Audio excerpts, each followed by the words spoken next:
డబ్బు సంపాదించడం ఈజీ కాదు, రెండు ఉంటాయి. ఎంచుకున్న రంగాన్ని బట్టి, ఎంచుకున్న వృత్తిని బట్టి.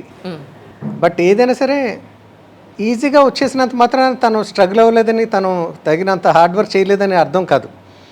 ఒక్కొక్కసారి అదే ఎంచుకున్న డిపార్ట్మెంట్ బట్టి ఇంత శ్రమ పడితే అంత రావచ్చు, కొంతమందికి ఇంత శ్రమ పడితే అంతే రావచ్చు, కొంతమందికి ఇంత శ్రమ పడితే అసలు రాకపోవచ్చు, కొంతమందికి చాలా తక్కువ రావచ్చు.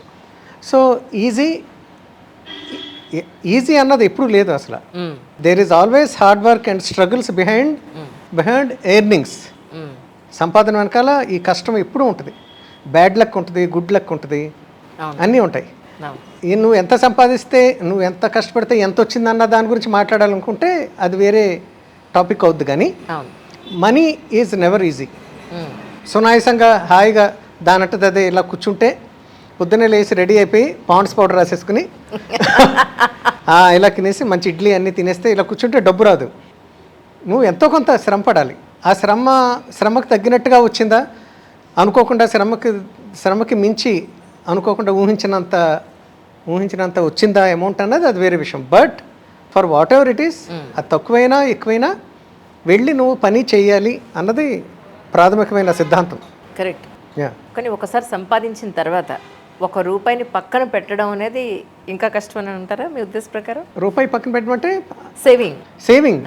సేవింగ్ ఎప్పుడు ఉండాలి అండి. అది లేనండి 1000 కోట్లు సంపాదించినా యూనిట్ సేవింగ్స్. అంటే ఎంత పెద్ద కొండైనా చిన్న కన్నం సరిపోతుందండి. దాని కన్నం పూడ్చకపోతే చిన్నదే కదా అని అనుకోకర్లేదు. గంటలో మొత్తం ఎంటీ అవ్వకపోవచ్చేమో, కానీ ఒక రోజు తర్వాత చూస్తే ఆల్మోస్ట్ దాంట్లో కుండలో ఉన్న నీళ్ళన్నీ ఇంకిపోతాయి, మట్టానికి వచ్చేస్తాయి. సో మన దగ్గర ఎంత సంపాదన ఉంది అన్నది కాదు, ఎంత ఉన్నా సరే దాంట్లో ఒక 10% 15% ఇది నేను సంపాదించలేదు, అసలు అది నా దగ్గరికి రాలేదు అని అనుకోవాలి. ఫస్ట్ ఆఫ్ ఆల్ సేవింగ్ చేస్తున్నాను కూడా కాదు. ఫస్ట్ ఆఫ్ ఆల్ నేను 100 రూపాయలు సంపాదిస్తే నేను 80 సంపాదించాను అని అనుకోగలగాలి ఫస్ట్ ఆఫ్ ఆల్. సో ఆ 20 నాది కాదు, 20 మర్చిపోవాలి టోటల్గా. That will save you and that will help you in later times. అలా హెల్ప్ రానవసరం లేకుండా జీవితం అంతా కొంతమందికి బాగుంటుంది కూడా, కొంతమందికి బాగుంటుంది. ఒకవేళ బాగోకపోతే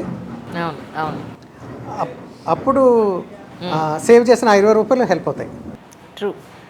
అంటే ఇక్కడ 2 విషయాలు, సంపాదించడం అనేది ఒక విషయం, 1 రూపాయి సేవింగ్ చేయడం ఒక విషయం. చాలామందికి 1 రూపాయిని 10 రూపాయలు ఎలా చేయాలనేది చాలామందికి తెలుసు, అది చాలామందికి తెలియదు కూడా. మీ విషయంలో మీకు అది తెలుసా అని అంటే ఏమంటారు? లేదు, డబ్బు విషయంలో నేను I'm very poor at money management అండి. నేను కూడా ఐఎమ్ వెరీ పూర్. అందుకనే అంటున్నాను, ఈ మాత్రం నేను బాగా బతుకుతున్నాను నేను చేసిన సినిమాలకి అంటే that is because of my wife Uma. For her దూరదృష్టి ఎక్కువ తనకి. దుబారా మనిషి కాదు, అలా అని చెప్పి లోబి కాదు. ఎక్కడ వాడాలి, అవసరానికి వాడుకోవాలి, మనకి ఏం రాబోతుంది అన్న దాన్ని దృష్టిలో పెట్టుకుని తను ఖర్చు పెడతా ఉంటుంది.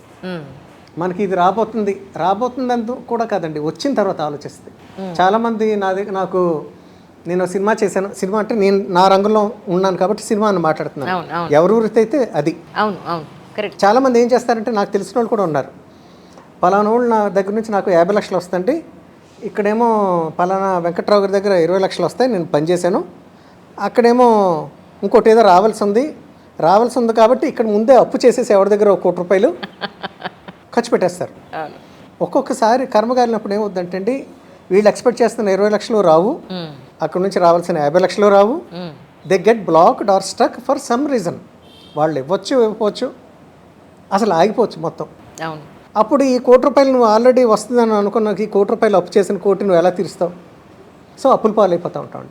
ఈ కోటి తీర్చడానికి, ఈ వడ్డీలు తీర్చడానికి ఇంకొకరిని ఎవరినో ఫ్రెండ్ అడగటం, ఆ ఫ్రెండ్ దగ్గర నుంచి ఇంకొకరిని అడగటం, అప్పుల మీద అప్పులు చేయడం అన్నది అదొక నెమ్మదిగా ఫస్ట్లో సిగ్గుపడతాం, తర్వాత you make it a habit.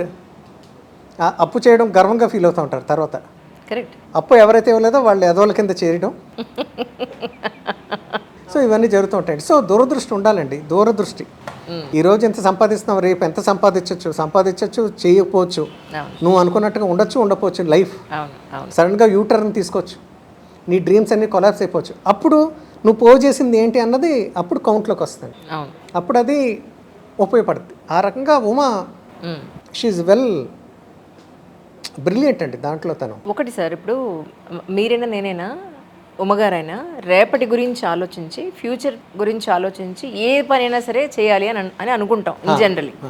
ఇప్పుడు ఈ జనరేషన్ వాళ్ళు చాలా మట్టుకు అనే వర్డ్ ఏంటంటే నిన్నేం జరిగిందో వదిలేసే, రేపు ఏం జరుగుతుందో మనకు తెలీదు, ఇప్పుడు ఉన్న ఈ టైంని ప్రజెంట్ని హ్యాపీగా బతికే అంటున్నారు. దీన్ని ఎలా చూస్తారు మీరు? అది మన చాయిసెస్ యాటిట్యూడ్ని బట్టి ఉంటుందండి. ఇప్పుడు కూడా నువ్వు ఇలాగే బతకాలి, నువ్వు ఇలా బతకూడదు అని చెప్పడానికి మనం సరిపోం. నేను మొదటి నుంచి చెప్తాను కదండి, ఎవరి చాయిసెస్ వాళ్ళవి. నువ్వు ఎలా బతకాలనుకుంటున్నావు అంటే చాలా మంది ఏమనుకుంటారంటే లివ్ ఇన్ దట్ మూమెంట్ అని అంటారండి. అవును, అంటే రేపు అన్నది రావచ్చు రావచ్చు, రేపు అన్నది దాకా ఎందుకంటే సాయంత్రం దాకా మనం బతకవచ్చు.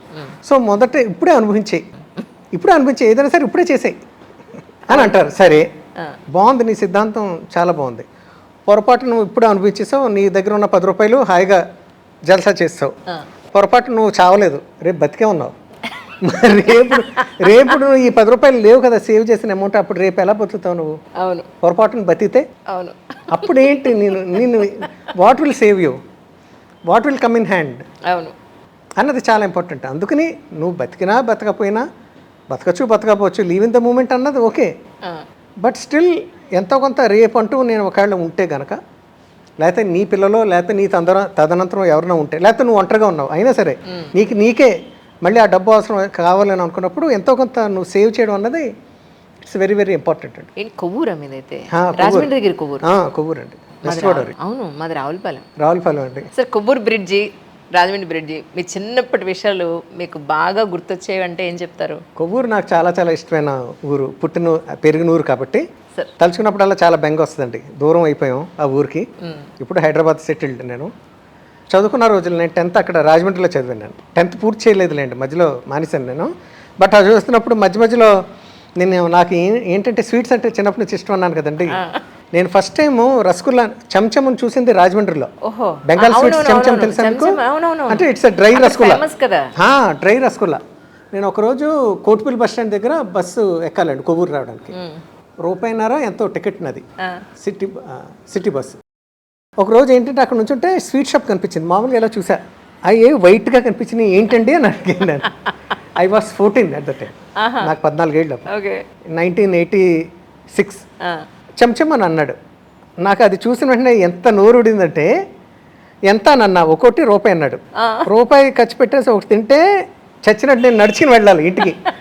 అంటే రాజమండ్రి నుంచి కొవ్వూరు దాకా ఆ బ్రిడ్జ్ దాటుకుని నడిచి వెళ్ళాలి. మామూలు డిస్టెన్స్ కాదు అది. అయినా నన్ను డామినేట్ చేస్తుందండి. మన కోరిక అంత బలంగా ఉంది. ₹1 ఇచ్చేసి ఆ చెంచం కొనుక్కుని తింటే ఉందండి అది. ఇప్పటికీ ఆ టేస్ట్ని, ఆ అనుభూతిని, ఆ ఫస్ట్ టైం తిన్న అనుభూతి నేను ఎప్పటికీ మర్చిపోను. నేను లైఫ్ లాంగ్ గుర్తుంటుంది నాకు, లైఫ్ లాంగ్. అది తినేసాను. ఆ రోజు నడుచుకుంటూ అమ్మ తిట్టింది, ఏంటి ఎంత లేట్ అయింది అని చెప్పి. తర్వాత నడుచుకుని వచ్చానని చెప్పానండి. సో అది నాకు చాలా ఇష్టమైన. మీ చెంచం సంగతి చెప్పారా లేదా అమ్మకి?